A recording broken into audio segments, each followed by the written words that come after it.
Hi, I'm Surah Swaleh for Surah Online, and joining me today is the British comedian Max Dickins. Max, thank you so much for being here today. My pleasure, thanks for having me. You're welcome. I do try and think, why have I been single for so long? I think I'm okay looking, so I don't think that's the problem, if I say so myself. But my problem is my personality, essentially, mate. That's my big problem, my personality. Essentially, my milkshake brings all the girls to the yard, right? But then they get to the yard, realise they're lactose intolerant. So I'd like to start with a simple question, which is, how did you get into stand-up comedy? Cool. Well, I actually started off doing radio, so I did a lot of student radio at Leeds University, and then got spotted by a station called Absolute Radio, which you might have heard if you're watching this abroad. It's like a national commercial music station, and then I did shows on there for a couple of years, like comedy-ish shows with music in them. Right. And then took the leap onto stage, I suppose. So yeah, I got my confidence going in radio, and then did the more scary bit of doing stand-up. So when you were doing radio, did you think that you were going to do radio for the rest of your life, or did it just like come up out of nowhere, like the whole stand-up thing? I did it at uni mainly to get attention, I think, and to try and get girls predominantly. Then I realised I found it really fun. And yeah, I don't know what was going to happen with radio. I like comedy a lot more than I like music, and so I've decided to pursue that rather than carry on down the radio line. I was offered a radio show the other day, actually. Me moving to the south coast, so I didn't want to do that. So yes, at the moment I'm just thinking about comedy. Yeah, and were there any comedians that inspired you to do it? Yeah, I really remember watching, Peter Carey, I'm sure you're aware of Peter Carey. He had a stand-up show, at the top of Blackpool Tower. It was on Channel 5 one night, and I watched it when I was about 13 years old, or maybe 15, and just thought, oh my God, this guy is amazing. What is this? Like, what is he doing? Like, I've never seen stand-up before. I was like, this looks really fun and brilliant. So I'd always been inspired by that, and my dad used to have a cassette of Jack D in his car, and I just liked him because he said, can I swear in this? Yeah, of course you can. Fuck, he said fuck. Okay, and that inspired you? Yeah, someone saying fuck is the reason why I thought I want to say fuck. Okay, and you mentioned like you listened to it with your dad and stuff, but was family always supportive for you doing this career? It's not a really steady career, so was it discouraging? Or? That is a really good question. I think when I was at university, like quite early on, they thought it was, quite fun, quite hot, like a hobby. But then when I was becoming a pro, I think they were a bit nervous. But then when they saw me at a show that was really busy and I did well, I think they kind of relaxed, because I think they just wanted to make sure I wasn't crap first. And because I actually started doing professional radio when I was still at university, and I got an agent when I was at university, I had a degree of safety net when I left university into the professional world, so they were more relaxed. Okay, and have you ever bombed on stage or walked off? Big time. Have I ever bombed? Yeah, bombing, everyone thinks bombing only happens to people who are crap, but everyone bombs occasionally. Sometimes it's not your fault, sometimes the audience are really drunk or really badly behaved, or in Edinburgh this year I had a really good run in general, but I had one show where I just died for an hour. And that was because I think the audience were really old, and they just didn't really get it, and maybe I wasn't very good that day as well. I don't know, but it was just awful.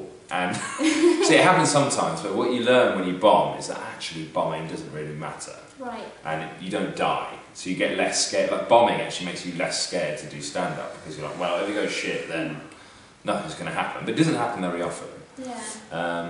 Heckling, again, is another thing that everyone thinks is awful, but it's a lot rarer than you think. How do you handle hecklers?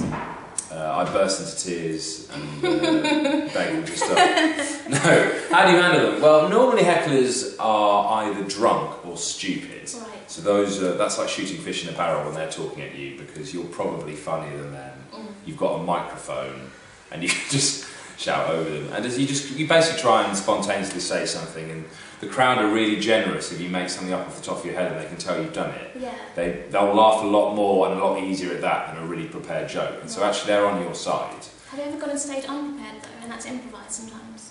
Yeah, I try and improvise a bit every time I go on, mainly to keep myself interested so I don't keep on doing the same stuff. But yeah, if something happens in the room, you'll react off it. I've never gone on and done an entirely improvised set. Right. I think that would be genuinely scary. I've done improv before, but improv is more sketch stuff, so you bounce off other people, where to improvise a whole stand-up set, yeah, that would be... Yeah. Yeah. Well, what's the process that you go through when you write your material? So, again, a really good question. Well, it depends what it is. Like, for example, I've just done a show which is becoming a book, which you can buy soon, called My Groupon Adventure. And that was all about me doing hundreds of Groupons from the discount website Groupon, all sorts of weird stuff. So I go out and do experiences like have colonic irrigation or spray tans, or I'd buy a lordship online and become a lord, and then I'd write about that experience. So then I'd try and make that funny. But if I'm in a club, so in a club set you'll do like 20 minutes or maybe 10 minutes of stuff rather than an hour-long show that I do at the Edinburgh Festival, then I tend to do broader jokes. So I talk about myself, stories from my own life, talk about my flaws. You tend to start with a rough idea and you sit down and you think, how can I make this real and make it funny? And then the more you do it, the better you get at finding a punchline for the idea. Okay. But sometimes I'll say something funny to my mates and think, oh yeah, I think that would work on stage, and then you kind of steal it and you repackage it and you pretend you just came up with it yourself. Now you mentioned your book, so what made you want to finally sit down and write a book? Yeah, writing a book is a lot harder than I thought it was going to be. It's a lot of work. I do love writing, but yeah, the book is going to be about 60, 70,000 words, and that is a lot of stuff. Especially if it's got to be funny every third line, it's quite hard. What I want to do it, I really enjoy writing, and what I've tried to do in my career so far is just tick off stuff that is just cool to do. So I've done a national radio show, I've done a sold out Edinburgh run, I thought I'm going to do a book, I've done bits of telly, I'd obviously like to do more, but it's just about doing stuff when I'm young that is cool, and I thought, it's cool to do a book. And are there any topics that you thought were too raunchy to say in a joke, but you kind of said it anyway? Did it work or did it not work? Raunchy. Do you know what? People like dirty stuff. They like blue stuff. So you can pretty much get away with anything. You can get anything to do with sex. No one finds that shocking anymore. But they tend not to like it right at the start. When you go on, you've got to warm them up a bit and then throw it in. But everyone likes a good wanking joke. Everyone likes stuff about shagging. I mean, really, if you go and watch comedy on a Friday or Saturday night, most comedians will end with a rude bit. Okay. Because, also, I find it funny. Maybe I'm just a child, and although hopefully a child's not laughing at wanking jokes, but I've got a really crass, crude, toilet sense of humour. I just find it funny. I'm not saying everyone will find it funny, but I quite like that. Okay, I find it funny too. So, what's the best thing about your job? Best thing about my job is I get to be creative the whole time and create stuff, and that's really fun and rewarding. And another good thing is if I go out one night after a show or out anyway and get quite drunk, I don't have to get up at 7 o'clock in the morning and go into an office. Yeah, that's true. So that's quite nice. Yes, and for some reason people seem to connect miserable people with comedians. I think that comedians are somehow deep down depressed. Why do you think there's like a connection, a correlation between sad people and comedians? Good question.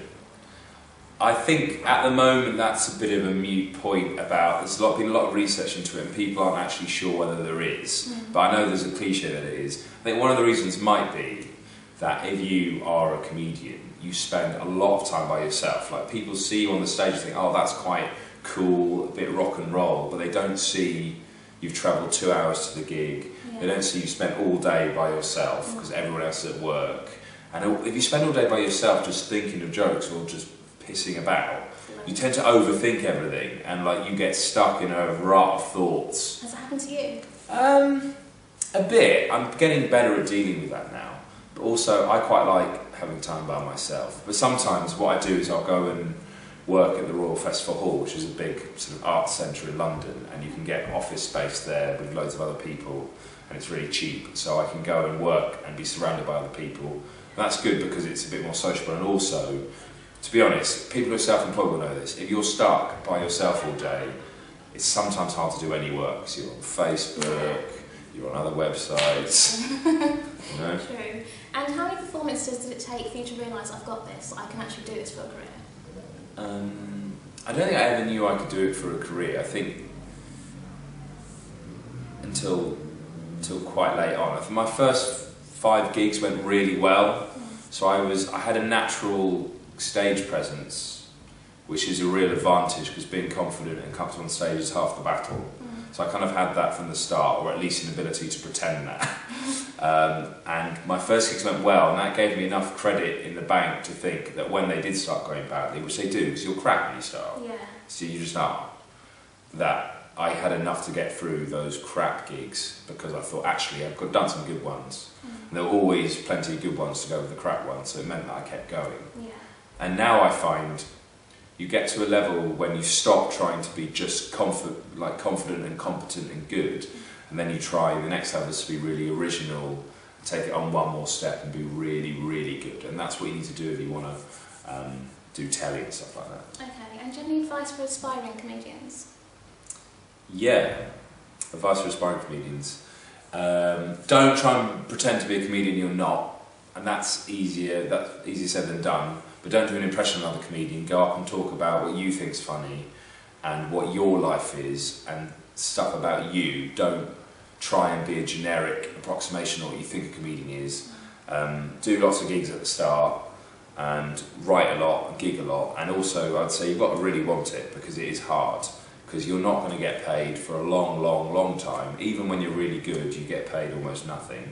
So don't do it for the money. Do it because you love it and you can't do anything else. Because you'll need to have that desire because it is hard. Okay, and do you think it's hard to find your own voice in comedy because there's been so many before? Do you think it's hard to kind of find where you stand? Yeah, no, I think you're absolutely right. And it's an interesting thing that I think a lot about because I'm a white, young, middle-class bloke and there's tons of those. The truth is, it's not very interesting. I've had a lovely life, and who gives it? Someone like Russell Brand has had an amazing, childhood, and he's had addictions and all sorts of. He's just had such an interesting backstory. There's so much meat to go into the sausage machine of jokes. Whereas if you're just a boring bloke like me, that's why I did all those group ones. I was genuinely worried I was just a boring bastard.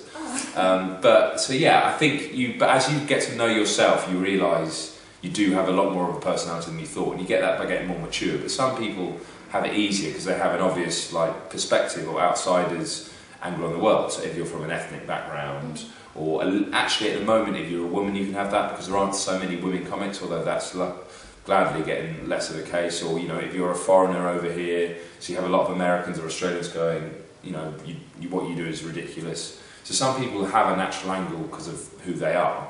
But the rest of you, I think it comes from self-knowledge, if that's not too pretentious. Okay, and the last question is, finish the sentence, Max Dickins is? Max Dickins is really doing his best. Thank you, ladies and gentlemen, Max Dickins. Thanks, guys.